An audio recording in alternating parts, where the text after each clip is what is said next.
So, I've played and completed the first part of the demo for the upcoming Final Fantasy VII Rebirth. Based on what I've played, I can say that I liked it more than I didn't. There was more in here that worked than what should have been based on what was in the first game and what the first game turned out to be. First and foremost, when it comes to the basics, those being the graphical engine, gameplay outside of the combat, which includes basic exploration, the combat system itself, and the overall presentation, very inconsistent. Graphically, this game, it looks good, but it's far from the best looking game on the platform. It's far from the best game when it comes to, the graphics on the PS5. By comparison, God of War Ragnarok is stronger graphically. Horizon Forbidden West is stronger graphically. You can make an argument for other PlayStation games, specifically the first-party stuff on the graphical level, games such as Ratchet & Clank Rift Apart, games such as Returnal. You could even make a good argument that the first game looks better by comparison, but as someone who played the game on graphics mode, it's still a damn pretty game to look at, even if the frame rate did drop from time to time.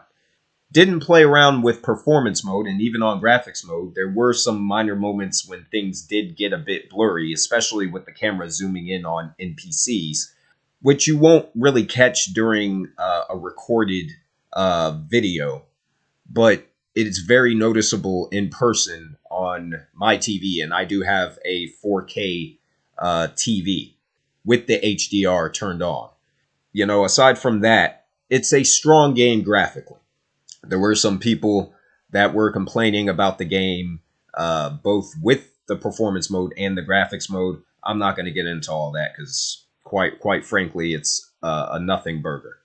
There's more important things to discuss when it comes to this demo. Exploration.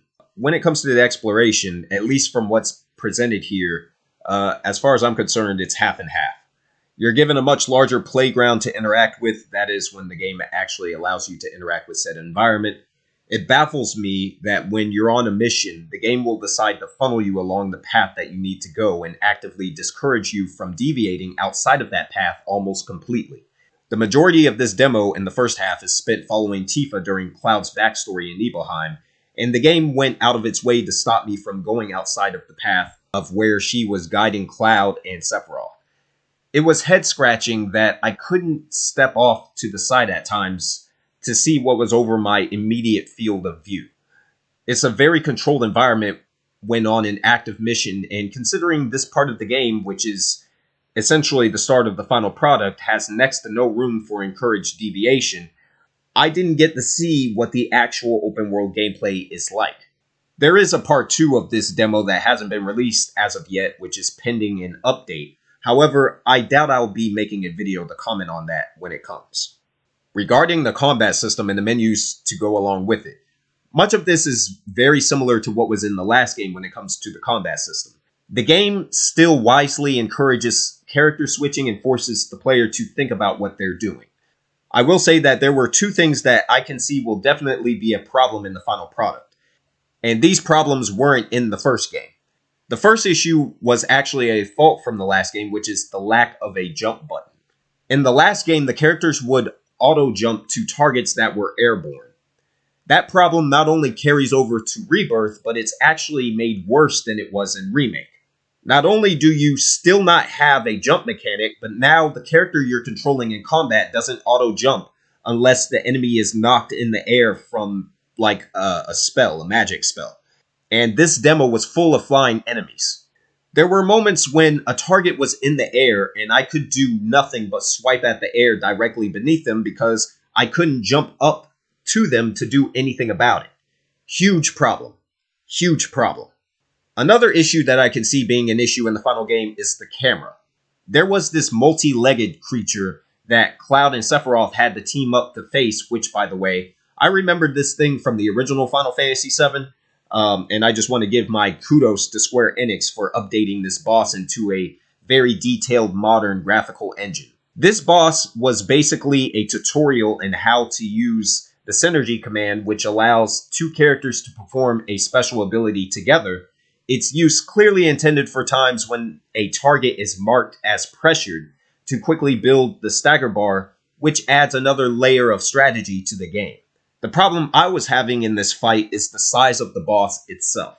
It's so big, especially when you're fighting it up close or you're close to a wall, that I actually lost sight of the character I was controlling, and I had to play the game by only looking at the health bars and the ability menu. That's a big problem that I hope isn't a consistent issue in the final release, but that's a wait and see. Also, regarding the materia customization, it's largely unchanged from the first game. What's interesting here is that you start from level 40, although what you're playing is a memory that Cloud is retelling as a story to the party. It's unclear if you'll actually start the game from level 1, just based off of information from this demo. The menus, however, are much better, far improved over what was in Remake. You're given different shots of the character models based on who is active in your party, which is very different from the static menus and character portraits from the last game.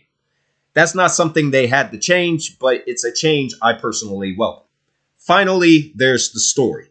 As mentioned previously, this isn't a random jump in the story like many game demos, but rather it's the start of the game that's going to be in the final product. Starting with Cloud's backstory in Nibelheim right away was a bit odd, considering it's probably the most regurgitated part of Final Fantasy VII's story, as it was repeated unnecessarily in Crisis Core.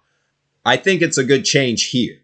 They added some new moments that I don't remember from the original Final Fantasy VII, such as the part when the bridge leading up to the reactor goes out and the party ends up in this river. That was a good moment, and it emphasizes that this game's strength, I believe, will come from the new stuff that's added rather than the old stuff that's just been remade similar or exactly the same as it was in the original. The weak stuff here comes from Square Enix unwisely clampering down on the cinematic gameplay a bit too much, especially at the end.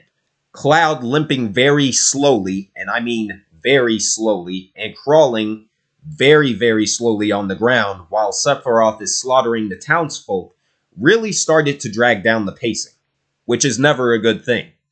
I hope they shy away from doing that kind of thing in the final product, because it's going to kill the pacing, especially on subsequent playthroughs.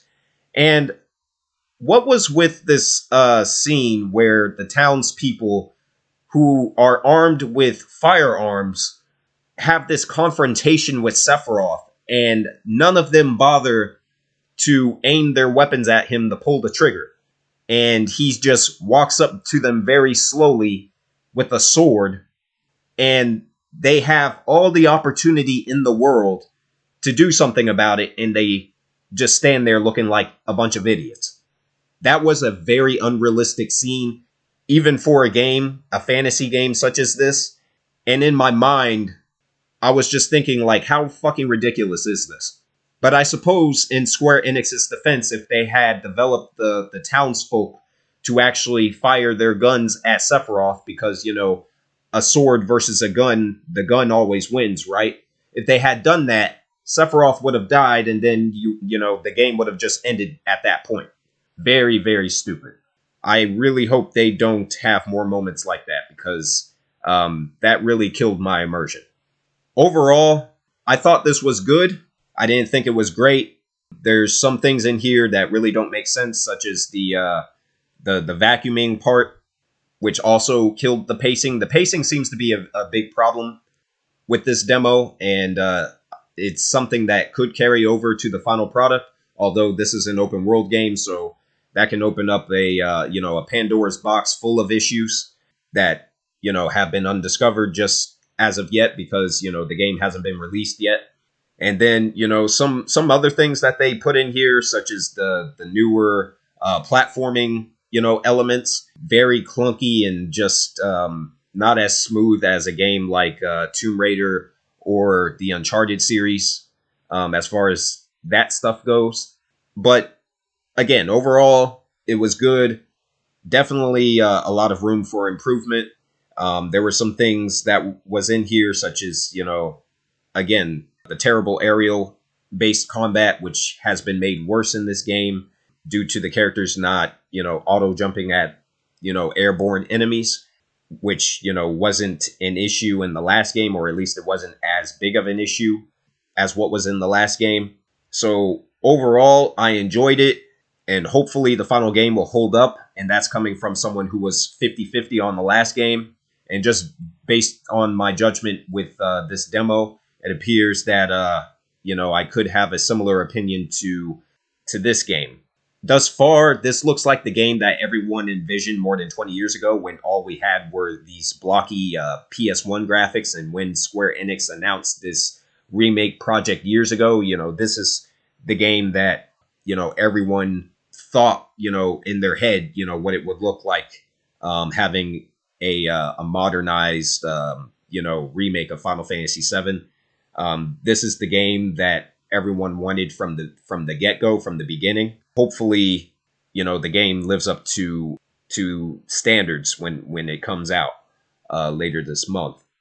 So fingers crossed. He stayed holed up in the basement, reading like a man possessed.